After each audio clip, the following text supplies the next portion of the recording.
오늘 우리에게 주신 말씀을 통해서 그흥 나세라고 하는 제목으로 함께 하나님의 말씀의 은혜를 나누려고 합니다. 기독교 역사상 성자라고 불릴 만큼 위대한 그 신앙과 인격을 가졌던 성 어거스틴이라고 하는 분이 계십니다. 어느 날 한 제자가 와서 묻습니다. 선생님, 기독교 신앙생활에서 첫째 되는 덕목은 무엇입니까? 그때 어거스틴은 망설임 없이 이렇게 대답합니다. 그것은 겸손이다.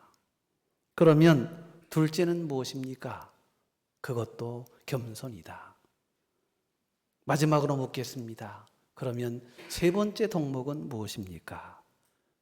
역시 그것도 겸손이다. 이렇게 대답을 한 적이 있습니다. 그러면서 어거스틴은 이런 유명한 말을 남깁니다. 천사를 마귀로 만든 것은 교만이며 인간을 천사로 만든 것은 겸손이다. 이렇게 표현을 하기도 했습니다. 모든 미덕을 담는 바구니는 바로 겸손입니다. 자신도 능력도 권력도 겸손이라고 하는 바구니에 온전히 담겨질 때 비로소 아름다운 덕으로 가치를 실현하게 되는 것입니다. 2023년 하버드 비즈니스 리뷰라고 하는 잡지에서 아주 흥미로운 연구 결과를 실었습니다. 그 세계적인 기업들의 그 CEO들이 많이 계시는데 그분들을 통해서 성공적인 리더십의 특징이 뭐냐, 어떻게 하면 성공적인 리더십을 구현할 수 있느냐 하는 것에 대한 연구가 진행이 되었습니다. 많은 이야기가 또 많은 논리들이 언급이 되었습니다만, 그러나 놀랍게도 이 성공적인 CEO들의 성공의 리더십의 특징을 이렇게 정의를 내렸습니다.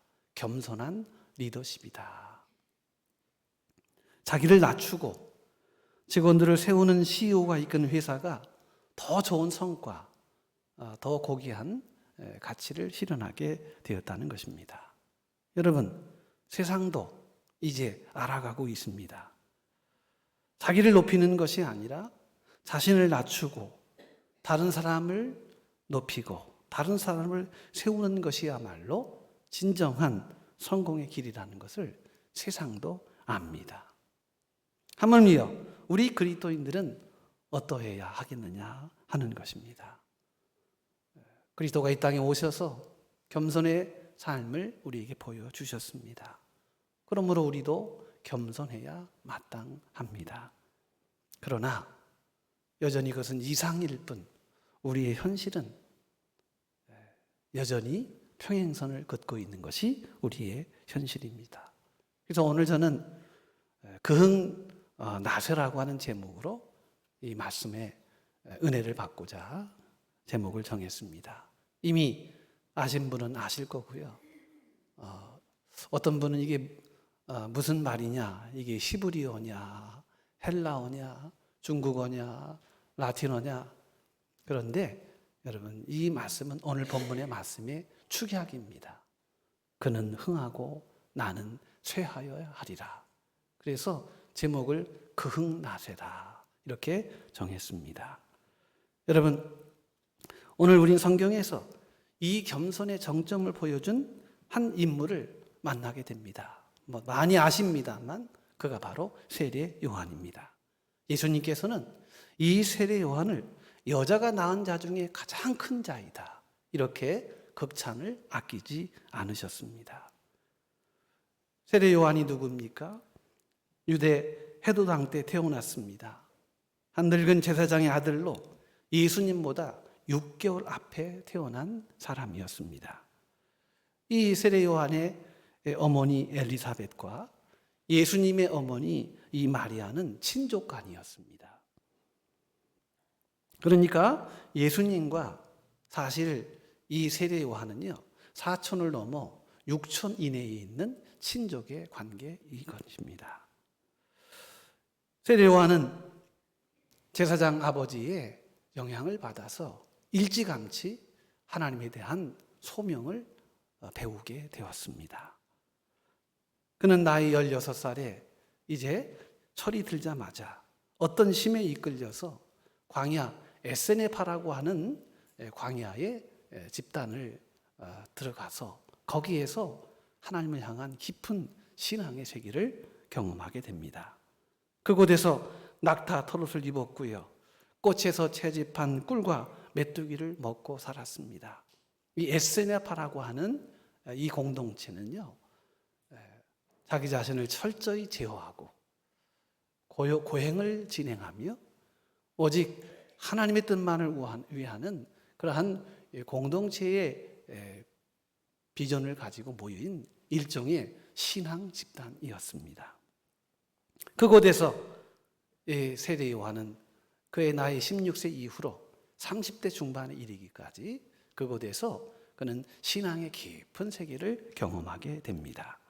그 긴 세월 동안 광야에서 그리고 자기 절제 속에서 그리고 철저히 하나님의 뜻을 구하는 그 믿음의 고행을 통해서 그는 하나님을 만나게 됩니다.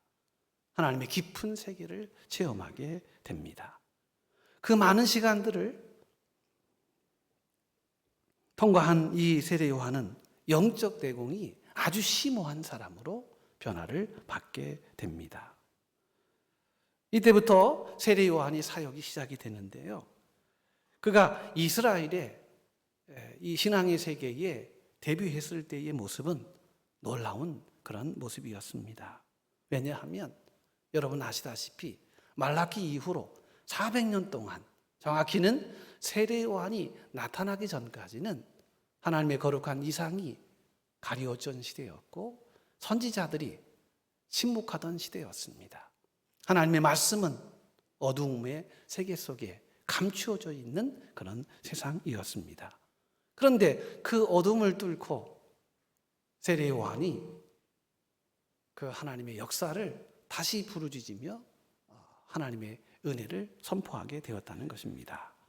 그의 메시지는 아주 단순한 것이었습니다. 그러나 굉장히 파문은 대단했습니다. 여러분, 회개하라. 천국이 가까이 온다 하는 말을요, 누가 먼저 썼습니까? 예수님이 쓰셨죠. 그런데 예수님보다 먼저 쓴 사람이 세례 요한입니다. 천국이 올 것을 대비해서 회개를 촉구합니다.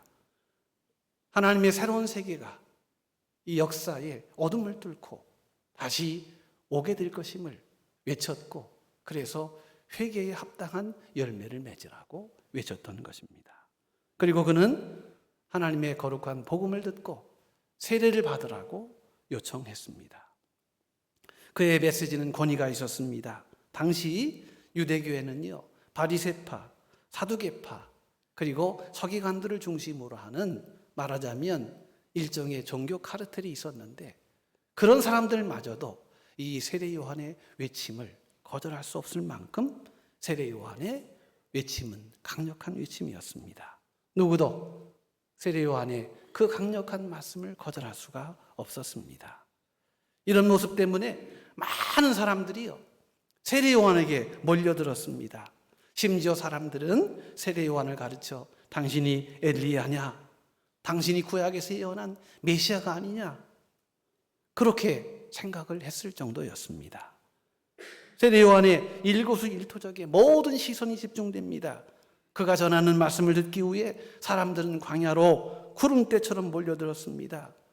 회개하라고 하는 그의 설교를 듣고 사람들은 회개했고 요단강으로 내려가 세례를 받고 세례 요한을 따르는 그러한 제자들이 되었다는 말입니다. 한마디로 세례 요한의 세계가 이미 등극을 한 것입니다. 그의 인기는 하늘을 찔렀습니다. 백성들은 세례 요한이야말로 하나님께서 보내주신 이 땅의 메시아다 하는 그런 여론들이 온 땅에 충만하고 있었을 때였습니다. 말하자면 그의 경력에 상종가를 치는 가장 전성기가 바로 이 세례 요한이 등장했을 때였습니다. 그런데 그의 경력에 상종가를 치던 그때에 예수님이 나타나시면서 상황이 바뀌었다는 거예요. 세례 요한을 따르고 또 세례 요한의 그 권위에 흠모하던 많은 사람들이 어느 순간에는 예수님에게로 그 마음과 생각이 옮겨가기 시작합니다. 여러분, 예수님이 누구에게 세례를 받으셨지요? 세례 요한에게 세례를 받으셨습니다. 어떻게 보면 영적인 하이라키, 영적인 질서에 있어서는 사실은 눈에 보이는 면에 있어서 세례 요한이 더 우위를 점하는 그러한 종교인이었다는 사실을 우리가 거부할 수는 없습니다. 세례 요한의 세례를 받기 위해서 기다렸던 수많은 사람들, 그러나 어느 한순간에 세례 요한에게 세례를 받았던 예수님에게로 세례받기 위해서 그 모든 인파들이 예수님을 향해 나아가고 있습니다. 이때 세례 요한의 제자들이 다급하게 와서 보고합니다. 세례 요한 선생님이요, 선생님과 함께 했던 그분이 세례를 베풉니다. 그리고 사람들이 다 그에게로 가더이다. 이 26절의 말씀이에요. 세례 요한의 제자들이 이런 모습을 보면서 위기를 느끼는 것입니다. 당시 세례 요한의 제자들은 예수님이 누군지 몰랐습니다. 그러니 당신의 선생을 따르던 많은 사람들이 예수님을 향해 그 관심과 여론의 팽배가 이렇게 향배가 기울어지는 것을 보면서 위기의식을 느꼈던 것입니다. 선생님, 당신을 따르던 사람들이 당신을 떠나 저 예수라는 사람에게로 몰려가니 무엇인가 대책을 세워야 되지 않겠습니까?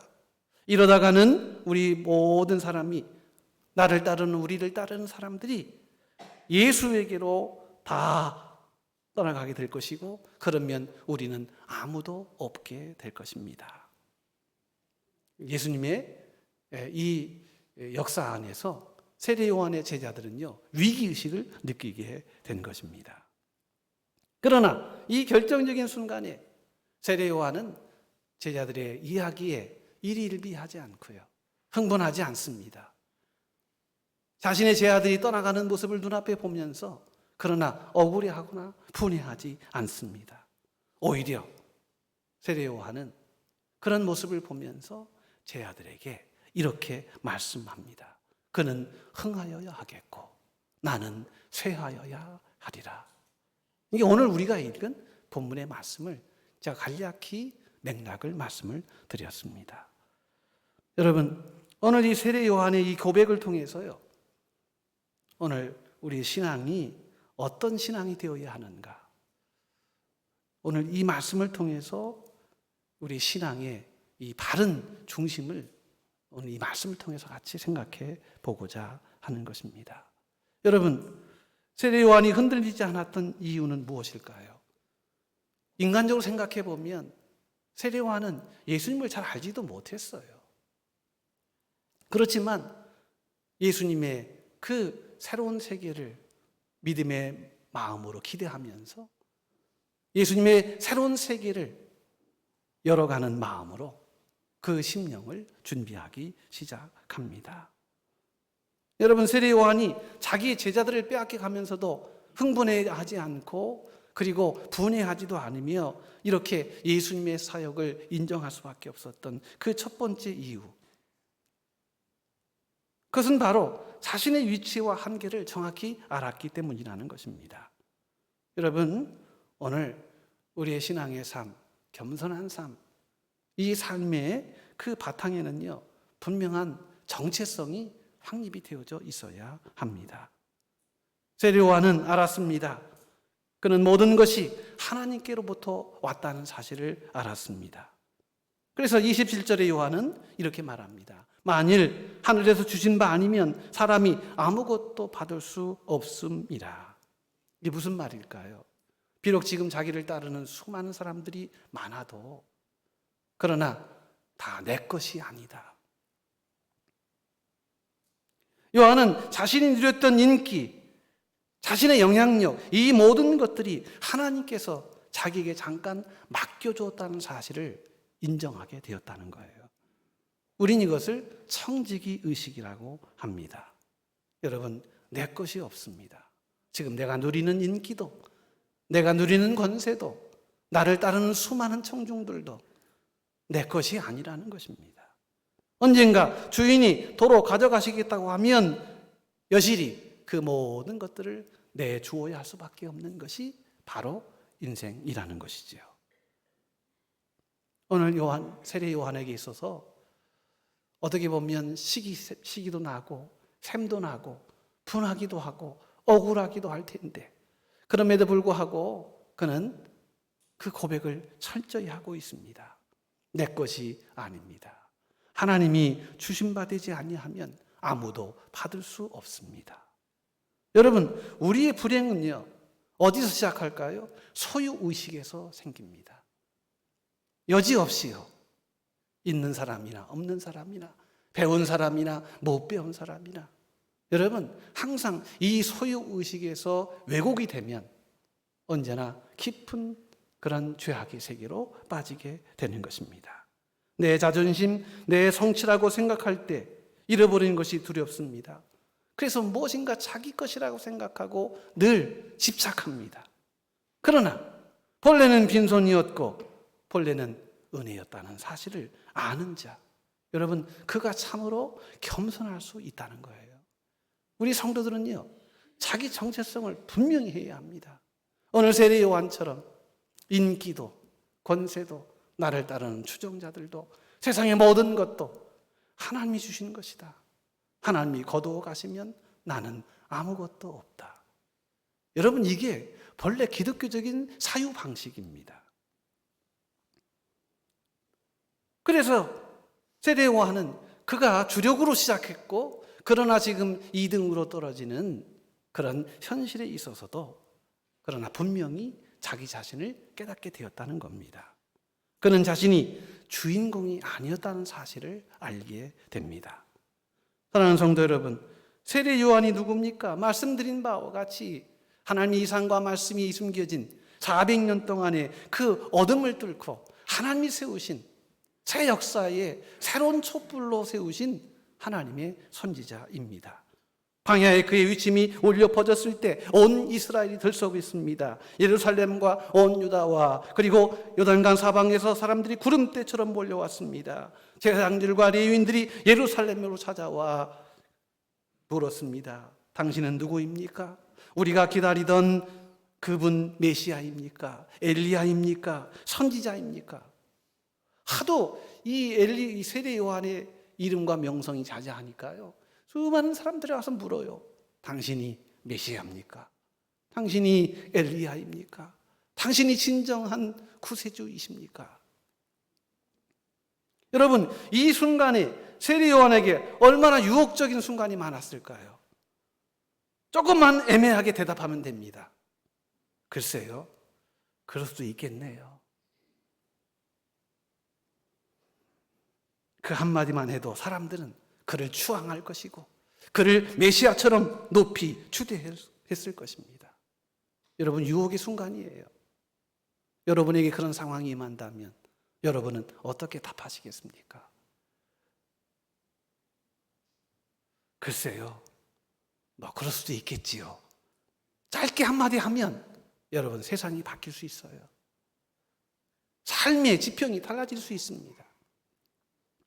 그러나 그때 28절에서 세례 요한은 이렇게 답합니다.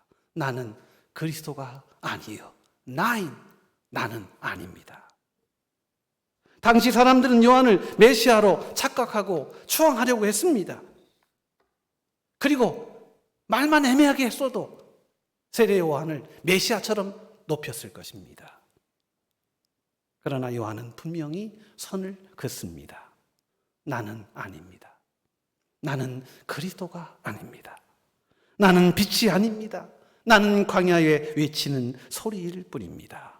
그래서 요한복음 1장 23절에 보면 세례 요한은 이렇게 고백합니다. 나는 선지자 이사야의 말과 같이 주의 길을 곧게 하라고 광야에서 외치는 자의 소리로다 하니라.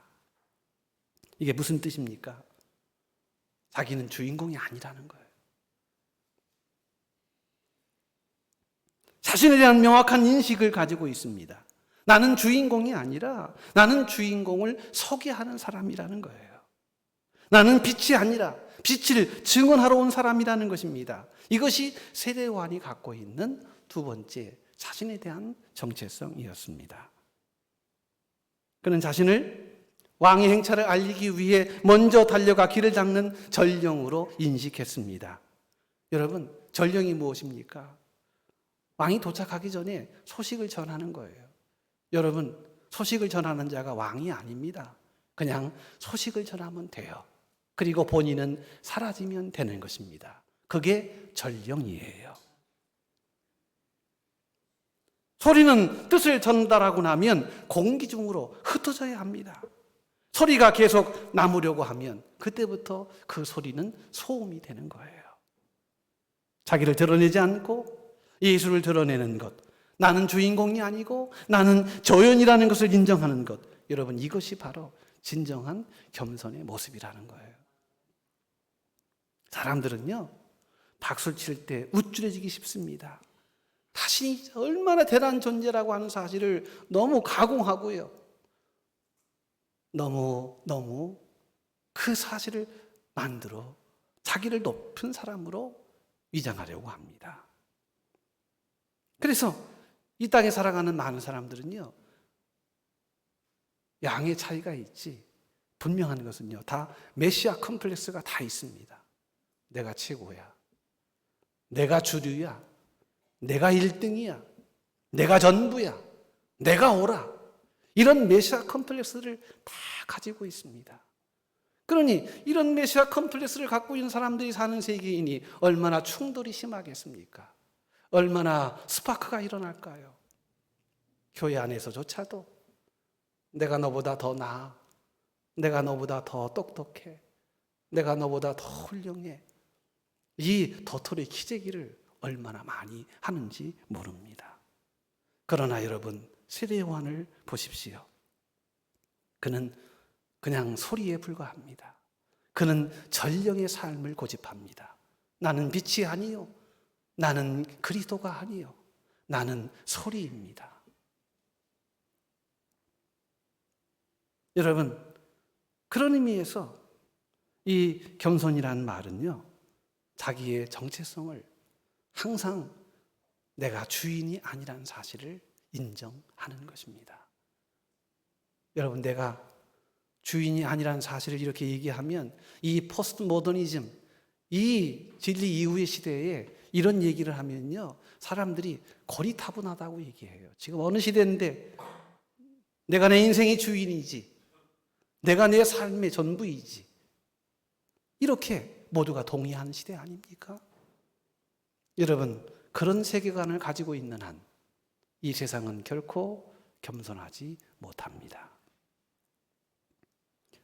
두 번째로, 오늘 이 세례 요한이 가졌던 겸손의 두 번째 모습입니다. 여러분, 세상 사람들은 인기가 떨어지고 사람들이 떠나가면 우울해합니다. 연예인들이 인기의 하락을 견디지 못해 무너지는 것을 종종 봅니다. 가끔씩 젊은 친구들인데 가끔씩 스스로 목숨을 끊는 연예인들이 늘 소식이 들려옵니다. 왜 그랬을까요? 인기가 떨어졌다는 거예요. 그래서 무너지는 사람들이 얼마나 많은지 모릅니다. 여러분, 그런데 요한을 보십시오. 사람들이 자기를 떠나서 예수님에게로 몰려가는 상황을 보고 인간적으로 생각하면 분할 것이고 자기 모든 영향력이 한순간 부정당하는 것 같아 얼마나 그 존재에 공허함이 오겠습니까? 그러나 요한은 사람들이 예수님께로 몰려가는 상황을 보고 그렇게 생각하지 않았습니다. 오늘 29절에 오히려 기쁨으로 충만하다, 이렇게 고백을 합니다. 이 상황을 오늘 이제 결혼식으로 비유를 하는 것이죠. 신부를 취하는 자는 신랑이나 서서 신랑의 음성을 듣는 친구가 크게 기뻐하나니 나는 이러한 기쁨으로 충만하였노라. 여러분, 이 말씀을 맥락을 이해할 필요가 있어요. 유대 사회 결혼 풍습은요, 신랑의 친구들이 모든 결혼 준비를 다 합니다. 신혼 첫날 밤, 이 밤마저도요, 모든 연출을 다 신랑의 친구들이 하는 거예요. 그리고 언제 도착할지 모르는 신랑 신부의 두 사람의 오기만을 간절히 기다리고 있습니다. 그리고 이제 신랑이 도착했다는 외침을 들으면 친구들은 기뻐합니다. 신랑을 맞아 신부가 있는 신혼방으로 인도한 후에 친구들은 그 자리를 떠나며 기뻐합니다. 여러분, 결혼식장에서 신랑이 주인공 되는 것은 당연한 거 아니겠습니까? 여러분, 결혼식을 준비한 친구들이 결혼식을 준비한 것 때문에 자기네들이 주인공이 된다면 여러분, 그 결혼식은 아무 의미가 없어요. 결혼식을 잘 준비해서 신랑을 기쁘게 하는 것, 그것이 자기의 기쁨이어야 그 결혼은 성공적인 결혼이 될 수 있는 것입니다. 세례요한은 마치 신랑을 맞이하는 친구들의 기쁨처럼 신랑 대신 예수님을 기쁘시게 하는 일에 그것으로만으로도 크게 기뻐했다는 것입니다. 여러분, 여기서 말하는 기뻐했다, 이 말은요, 이 플레로마라고 하는 말을 쓰는데 기쁨이 100으로 따지면 한 98, 99 그 정도를 말하는 게 아니고요. 기쁨이 차고 넘쳤다는 거예요. 컵에 물이 가득 차 넘치듯 큰 기쁨으로 신랑에게 그 모든 수고를 아낌없이 드렸다는 것입니다. 여러분, 요한의 기쁨은요, 자기 명성이 깎아지는 것, 그것 때문에 쇠하지 않았습니다. 요한의 기쁨은 내 성공에 있지 않았습니다. 오직 예수님의 성공에 있었습니다. 여러분, 이게 겸손이라는 거예요. 내게 기준을 맞추면 흔들리기 시작합니다. 내 일을 통해, 내 삶을 통해, 내 사역을 통해 예수님이 높이심을 받는가? 예수님이 정말 기뻐하시는가? 여러분, 이것이 오늘 우리에게 있어서의 참된 기쁨의 근거가 되어야 할 것입니다. 우리가 교회 생활을 하거나 봉사를 하면서 여러 가지 시험을 들기도 합니다. 신랑의 음성보다 하객들의 칭찬에 인정받고자 하는 그런 마음에 귀를 기울이기 때문입니다. 수고했다, 잘한다 소리를 듣지 못하면 섭섭해집니다. 그러나 참된 성도는 조연의 기쁨을 아는 자입니다.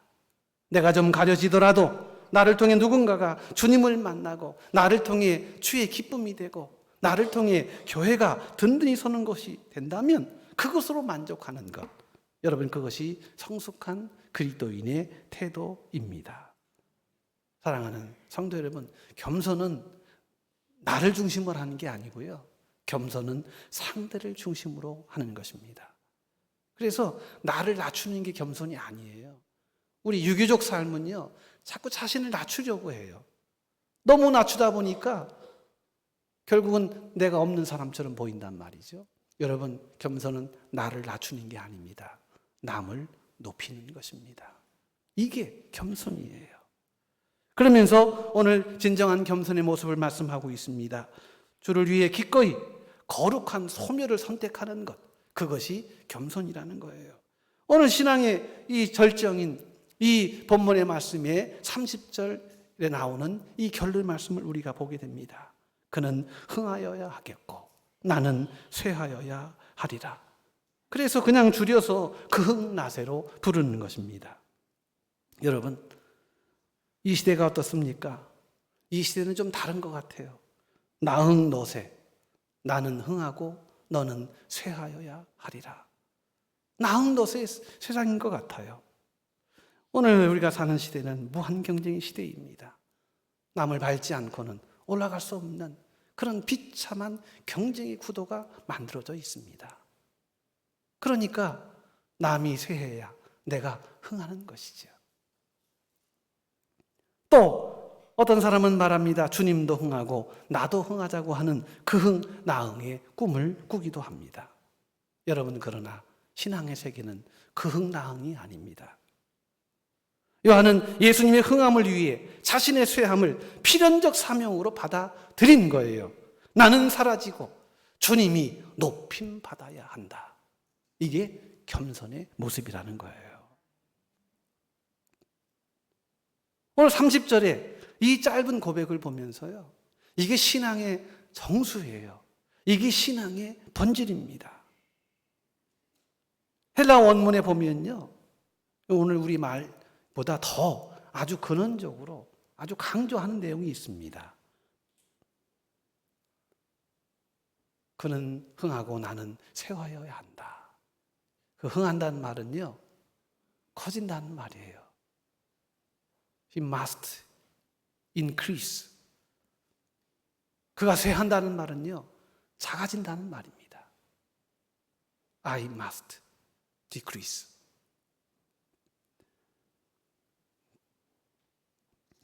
예수 그리스도 이름과 복음은 계속해서 자라나고 온 세상에 퍼져야 합니다. 그러기 위해서는요, 주님이 커져야 하는 거예요. 주님이 커지시려면요, 내가 작아져야 합니다. 그래서 오늘 이 30절 말씀을 문법적으로 해석하면 세 가지 정도의 말씀으로 나와요. 이 데이라고 하는 게 이제 히브리어로, 헬라어로 데이, 해야 한다라고 하는 그런 의미거든요. 이 말은 필연적이라는 뜻입니다. 여러분, 내가 작아지는 것은 필연입니다. 주님이 커지는 것도 필연입니다. 이건 선택할 것이 아니라는 거예요. 세례 요한은 그렇게 하면 좋겠다가 아니라 반드시 그러해야 함을 고백하고 있는 것입니다. 여러분, 하나님은 커져야 하고 나는 작아져야 합니다. 이건 필연이에요. 이걸 역류하면 안 됩니다. 두 번째로는 이 단어의 이 시제가요, 현재 시제 부정사예요. 좀 복잡하지만 현재 시제 부정사에 쓰이는 용례는요, 계속적 용법입니다. 그러니까 한 번 결단하고 끝나는 게 아니라 날마다 지속하는 삶의 방식이라는 겁니다. 여러분, 예수님은 계속 커지셔야 하고 나는 계속 작아져야 한다는 거예요. 이거는 계속의 문제라는 것입니다. 그렇습니다. 사랑하는 성도 여러분, 태양이 떠오르면 빛을 잃고 사라지듯이 역할이 끝나면 무대 뒤로 퇴장하는 거예요. 내가 쇠하지 아니하면, 나의 자아가 날마다 파쇄되어 먼지와 같이 작아지지 아니하면 주님은 온전히 흥하실 수 없습니다. 오늘 이 땅의 교회가 5만의 교회가 있어요. 1000만의 성도가 있습니다. 그런데 세상은 어떻습니까? 자기 이름은 높아지고 주님의 영광은 가려주는 시대 아닙니까? 모두가 다 자기의 자아가 살아서 팔딱거립니다. 그러니 예수의 복음의 생명의 향기가 드러나지 않습니다. 내가 작아지지 아니하면 주님이 온전히 커지실 수 없습니다. 내가 죽어야 예수가 삽니다. 내가 작아져야 내 안에 주님이 커지십니다. 여러분, 이게 신앙의 정수예요. 우리는 예수 믿으면 행복하고, 예수 믿으면 어떤 마음의 뿌듯한 것들, 모든 것을 다 이루었다라고 하는 그런 성취감 같은 것들이 우리 속에 스물스물 차게 됩니다. 나쁘다는 얘기가 아니에요. 그러나 그것이 전부가 아니라는 것입니다. 여러분, 예수 신앙의 깊은 세계로 들어가면요, 나는 없습니다. 그리고 예수만 드러납니다. 나는 죽고 예수가 사는 거예요. 이게 기독교 신앙의 비전이에요. 오늘 교회가, 오늘 이 땅의 성도들이 얼마만큼 주님을 높이시고 있나요? 주의 진리와 주의 공의와 주의 정의와 주의 온전하신 사랑이 얼마만큼 증거되고 있나요? 내가 커짐으로 인하여 주님은 신음하십니다. 내 자아가 확장됨으로 인하여 하나님의 거룩한 공의는 어둠 속에 침잠하고 있습니다. 내가 죽지 않으니 예수가 없는 거예요. 내가 작아지지 않으니 예수의 생명의 복음의 성장성이 제한이 되는 것입니다. 여러분, 참된 겸손은 내가 죽는 것입니다. 그리고 예수가 커지는 것입니다. 사도 바울은 처음에 마음을 끝까지 품으며 산 사람입니다. 그는 담에서 도상에서 부활하신 예수님을 만났습니다. 그때 그는 이렇게 고백합니다. 나는 성도 중에 가장 작은 성도다.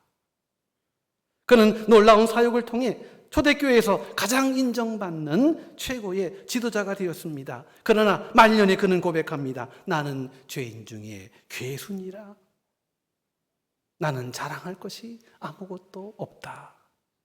그래서 고린도전서 15장 9절에 보면 바울은 이렇게 고백합니다. 나는 사도 중에 가장 작은 자라. 나는 하나님의 교회를 박해하였으므로 사도라 칭함을 받기를 감당하지 못할 자니라. 그랬던 그가요, 고린도전서 15장 10절에 보면 그러나 나의 나된 것은 하나님의 은혜로 된 것이니 내게 주신 그의 은혜가 헛되지 아니하여 내가 모든 사도보다 더 많이 수고하였으나 내가 한 것이 아니요 오직 나와 함께 하신 하나님의 은혜로다. 그렇게 큰 영광의 열매를 맺었음에도 나는 한 것이 없고 하나님의 은혜라고 고백합니다. 더 놀라운 것은 사도 바울의 인생 말년에 디모데전서 1장 15절에 그는 이렇게 고백합니다. 미쁘다 모든 사람이 받을 만한 이 말이요 그리스도 예수께서 죄인을 구원하시려고 세상에 임하셨다 하여도다. 죄인 중에 내가 괴순이라. 여러분 잘 보세요.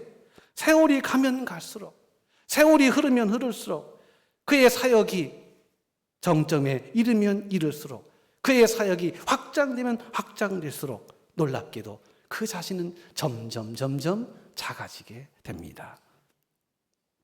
처음에는 사도 중에 가장 작은 자였다가 나중에는 성도 중에 가장 작은 자가 되었고 마지막에는 내가 죄인 중에 최수가 되었다. 여러분, 이게 영적 성장의 비결이에요. 내가 점점 작아지는 거예요. 여러분, 자아 확장의 유혹을 이기시기 바랍니다. 내가 커지면 커질수록 주님은 작아진다는 사실을 아셔야 합니다. 그러므로 사도 바울은 자신의 영역은 모두 물리고 오직 주님의 은혜의 영역을 넓히는 하나님의 사람으로 그렇게 점점 자기를 지워가고 있다는 것입니다. 여러분, 여러분의 삶 가운데 은혜가 있다면 그것은 지우개입니다. 하나님의 은혜는 높이 쓰시고요. 내 모든 죄성은, 내 모든 마음과 생각은요, 주의 은혜의 십자가로 하나씩 지워가는 여러분 되시기를 축복합니다. 대체적으로 성숙하고 고귀한 믿음의 삶을 들여다보면요, 이런 공식이 생겨요. 내가 낮아지고 하나님을 높일 때, 그때 믿음의 세계가 열리게 된다는 겁니다. 어느 정도 신앙생활이 이어지고 자리를 잡고 활동량이 많아지면 사람들은 자꾸 본질로부터 멀어집니다. 때가 끼고 녹이 슬어요. 그리고 알지 못하는 관성에 의하여 스스로를 다시 조작하기 시작합니다. 그래서 나는 높아지고 하나님은 낮아지게 됩니다. 그래서 우리 신앙이 겉도는 것이에요. 그런데 참으로 놀라운 것은요, 내가 낮아지고, 아니 내 자신을 낮추고 하나님의 은혜를 높이고 그리고 하나님을 커지게 내 스스로의 삶을 스스로 제한한다면 하나님께서 그때부터 그 인생을 높여주신다는 사실입니다. 자신을 높이고 하나님의 은혜를 낮추는 사람을 하나님께서는 낮추십니다. 좀 달라요. 영적 원리는 달라요. 이것이 성경적 원리입니다. 예수님은 자신을 낮추는 자는 높아지고 자신을 높이는 자는 낮아지리라고 말씀하셨습니다. 사랑하는 우리 성도 여러분, 오늘 저와 여러분 가운데 세례 요한처럼 자신을 낮추고 주님을 높이는, 자신을 죽이고 주님을 살리는, 자신은 사라지고 주님은 나타나게 하는 그런 겸손한 은혜가 저와 여러분 가운데 함께 하시기를 축복을 드립니다. 요한은 오직 예수님 한 분을 위해 자신의 전 생애를 광야에서 준비했고 자신의 전 삶을 주님을 위해 쏟아 부었습니다. 오직 주님만이 그에게 전부였던 것입니다. 그래서 갈라디아서 2장 20절에 사도 바울은 말합니다. 내가 그리스도와 함께 십자가에 못 박혀 죽었나니 그런즉 이제는 내가 사는 것이 아니요 내 안에 그리스도께서 사시는 것이라.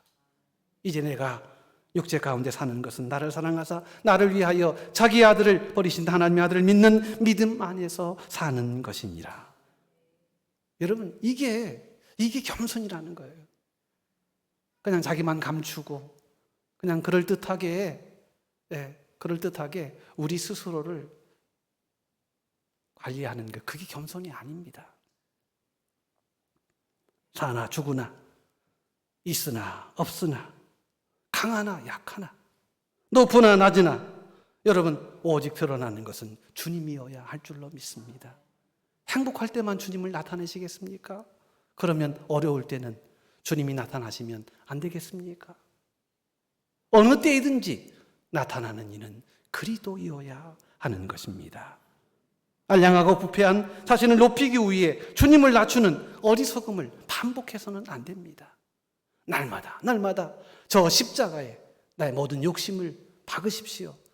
그리고 외치십시오. 이제 나는 죽었다. 그리고 내 안에 그리스도가 사신다. 내가 죽어야 살아요, 주님이. 내가 살아있는 한 주님은 역사하지 않습니다. 시편 57편 5절입니다. 시편 시인은 이렇게 고백합니다. 하나님이여, 주는 하늘 위에 높이 들리시며 주의 영광이 온 세계 위에 높아지기를 원하나이다. 하나님의 영광만이 나타나 주옵소서. 나의 모든 것들은 다 감추어 주옵소서. 이제 말씀을 마치겠습니다. 여러분, 그는 흥하고 나는 쇠해야 한다는 이 고백이 여러분 우리의 삶 가운데 일상적 고백이 되시기를 축복합니다. 내 이름이 아니라 예수님의 이름이 높아지기를 원합니다. 내 영광이 아니라 예수님의 영광이 매사에 내 삶 속에 드러나기를 원하나이다. 내가 인정받는 것이 아니라 예수님이 주인으로 인정받기를 원하나이다. 여러분, 이것이 진정한 겸손이요, 이것이 진정한 믿음의 삶의 시작입니다. 여러분, 그 흥 나세의 삶으로 주님 앞에 한 걸음 한 걸음 더 나아가시는 여러분 되시기를 축복합니다. 그때 하나님이 역사하셔요. 이 신앙의 원리를 붙잡고 오늘 나를 철저히 부인하고 예수님을 높이는 하나님의 영광 가운데 거하시는 우리 모든 성도들 되시기를 주의 이름으로 축복합니다. 하나님 감사합니다. 오늘 내가 아직 살아서 주님의 거룩한 역사하심을 가리우는 어리석음을 우리가 늘 반복하고 있나이다. 나를 위해 주님을 희생하는 어리석은 자 되지 않게 하여 주옵소서. 나의 유익을 위해서 주님을 소환하는 참으로 어리석은 우리의 연약함을 긍휼히 여겨 주옵소서. 나는 죽고 예수로 살게 하여 주옵소서. 나는 죽고 예수만 살아나게 하소서. 나는 작아지고 오직 예수만 커지게 하여 주옵소서. 그리하여 하나님의 거룩한 뜻이 이루어지게 하옵소서.